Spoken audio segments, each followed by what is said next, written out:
Say hello to the Motorola Edge 2025. It's back, folks. We've got a Motorola Edge here in the United States again, and, well, quite frankly, it's a nice looking phone. And it's a little bit different than the Edge that we have with Samsung. Quite frankly, this one's $550 instead of $1,100, but it's got a full complement of a lot of nice things that you might expect from Motorola, especially at this price point. 256 gigabytes of internal storage. You can see a nice camera array on the back. You've got 250 megapixels. You've got a telephoto here as well. You've got macro capability. You've got a dedicated Moto AI button, a 5200 milliamp battery, a beautiful 6.7-inch OLED panel, which is capable of 120 hertz refresh rate. It looks nice. It's got this nice actual curved edge display, which gives it that Edge name, and it's got a pretty good chip in it. So this is going to be a good mid-ranger phone with some nice, maybe even pro-level specs that you can get for $550. It's going to be available at T-Mobile, Metro by T-Mobile, Xfinity Wireless, a couple places online like Best Buy and Amazon. But let's dive in, take a look at the full review, and see if it's worth your money. So I've had the chance to use this over the last week. I've been testing it out, and I like this phone a lot. Motorola's done some really, really good things. I've been really enjoying the Razr Ultra. I reviewed the Razr. I just got the Razr Plus in the mail, so I can test that one out for you guys. This one, I got a chance to look at it a month ago when I was in New York. And when I was there was no word whether it was actually going to come to the States or not. I thought it was going to be exclusive to like Europe, UK, things like that. But this one is going to be here. And you can pick it up, like I said, $550. I think it's a fair price point. Dimensity 7400, 8 gigabytes of RAM. I wish it had 12 or 16. 8's kind of the bare minimum to get away with, but it does have the built-in RAM boost, which you can do in the software to bump it up to 16, which actually does make a difference, and I highly recommend doing it. I recommend doing it with the other Motorola phones. Definitely recommend it with this one. So it comes in, it's 8 millimeters thick, and it's kind of a little bit of an illusion. It looks thinner than it is. I thought for sure it was maybe around like 7, but they say it's 8, which I'll take their word on it. But it is a very, very thin phone, very lightweight. It weighs about, I think, just over 170, 180 grams, which is really light. I mean, most of flagships nowadays are 200, 210, 215. So it feels pretty light in the hand, feels balanced. And it's got, of course, the vegan leather on the back. This one, I think is beautiful. I really like the way that it looks. You can take a look at this, and it's pretty solid. Also, you've got a optical fingerprint scanner, which works pretty well. One of the problems I have with it, though, oh, there we go. I'm trying to enable the AI. There we go. Unlocked it. So one thing I don't like about it is that fingerprint scanner is still really low on the phone. And this was a problem with some of the other Motorola phones, but it works just fine. Optical fingerprint scanner's got facial unlock technology, simple face scanning, which it works. You can go ahead and use it. And yeah, it's a nice phone. It's got 68-watt wired charging, 15-watt wireless charging, so that's going to be nice. If you like to do your wireless charging, you can do that. You've got your NFC for your wireless contactless payments. That's also nice. Bluetooth, all those nice things. 5G, I tested it out with T-Mobile. Works very, very well signal-wise. And this screen is beautiful. It's an AMOLED. It goes up to 4,500 nits brightness. And that's pretty stinking bright whenever you're talking about phones nowadays, right? And it's got a nice bright screen.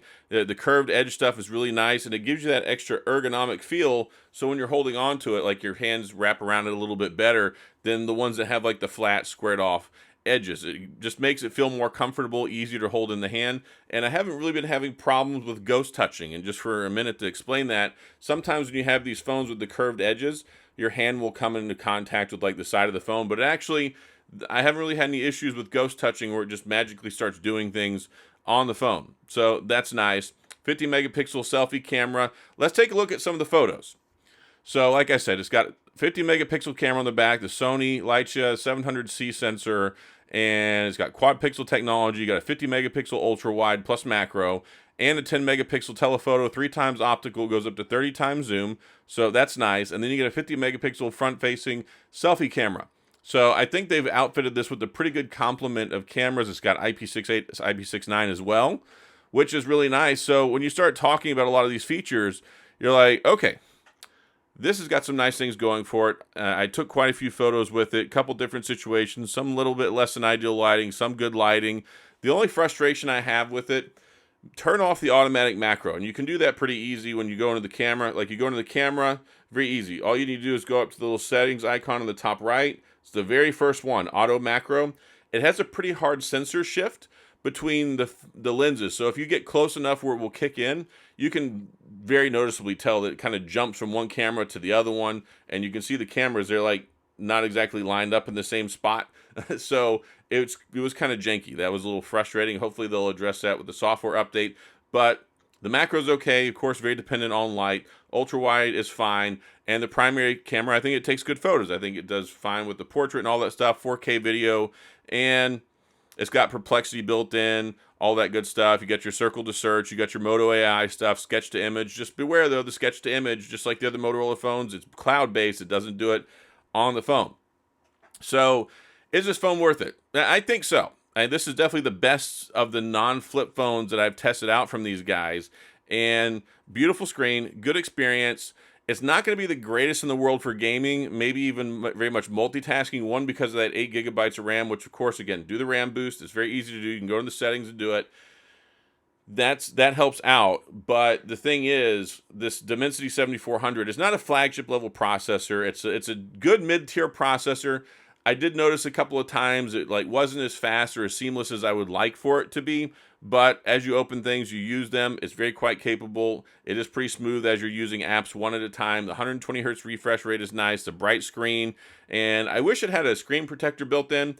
It doesn't. That's not the end of the world. A lot of phones don't do that nowadays. There's no charger in the box, all that jazz, which we're pretty much used to by this point, but when you take a look at this compared to the Moto G Power, Moto G Stylus, this is the best. I mean, of course, the flip phones, they kind of have that reserved for their upper echelon with the performance. When you take a look at the Razr Plus and the Razr Ultra, this is going to be about on par with what you get with the regular Razr, but you're going to get a better built-out camera system. You're going to get a bigger battery, 5,200 milliamp.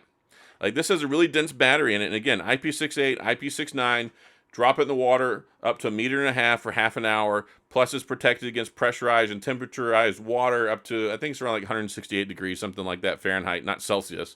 And it's quite capable. And then it has, again, the vegan leather on the back. I have to remember the name. It is Pantone Deep Force. It only comes in this color, only in 256. There's no 512 model. There's no 512/16 model. I wish they had a 512/16. People that want a little bit more in that power user department, a little bit more built out. But I think at the price point, when you compare this and take a look at, let's say the Pixel 9a, you take a look at the Nothing phone. I definitely like this better than the Nothing phone 3a. Probably even better than the Pro. Maybe, the Pro over there might have a little bit better chipset performance. I can't remember exactly which one off the top of my head. But I like this one better than the Nothing 3a that I did buy. So this is another solid offering. I'm really happy to see the Edge back here in the U.S. I wish I could have got my hands on the Edge Pro. I did get to see it while I was in New York about a month ago. It is nice. It is pretty cool. I wish that we were getting that one here. Sadly, we're not. But this one will be a nice option, and you should be able to see it. Pick it up at T-Mobile. Again, Metro by T-Mobile and Xfinity Wireless. I think are the only carriers officially picking it up. There might be a few more, but none of the big name ones. It's not like Verizon or AT&T are going to get it. But, of course, you can use it unlocked and put a SIM card in and things like that. So, overall, I think they did a good job. It's got stereo speakers as well. Pretty decent sound experience. The handset's pretty decent. It's better than average for making phone calls. So, this is going to be probably a good 2-day phone for most people. When you take a look at the processor, it's clocked at top end. It's an 8-core octa-core processor, but it tops out at 2.6 gigahertz maximum. So, we're not like in the 3 gigahertz territory, 3.5, 4 gigahertz. This is not going to compete with those flagship level phones when it comes to flagship performance, which you're going to get for gaming and multitasking, better camera stuff and things like that. But when you take a look at what you can get around the market, around $500, I think this is competitive. I think it's got a nice place. And pay attention because Motorola phones go on sale a lot. So probably in a couple of months, maybe you can get it for $400, somewhere around that price point, at least once we get into the fall and the holidays. This will be a nice value phone to get once the price drops on it, but still at $550 if you're interested. If you like Motorola phones, this is going to be a good one. And I like that Motorola doesn't do a whole lot whenever it comes to the operating system. It's a very lightly skinned version of Android. It has Android 15 out of the box. I believe it's 3 years operating system updates, 4 years security patches. I couldn't get confirmation from that anywhere, and I forgot to ask Motorola, but I was looking in all the materials they gave me. I think it's 3 and 4. Still, they do bi-monthly security patches. They don't do monthly security patches. They are typically a little bit slower whenever it comes to putting out full Android updates. A lot of times it'll be like when the new phone comes out the next year, then it'll finally get it. So I'd like to see them pick up the pace on that. I think that would deliver a better experience to people who like Motorola, and it would make people feel like they're getting more bang for their buck. But overall, this one's a good phone. I like it. I give it a thumbs up if you're interested in it. And that's pretty much all I got. So if you have any questions, comments, gripes, concerns, complaints, all that stuff, of course, please go to the comment section. I'll do my best to get back with you. If you enjoyed the video, please hit the like and the subscribe button and the little notification bell if you want updates when new videos come out. And as always, thanks for being here. I appreciate you watching, and I'll see you guys next time.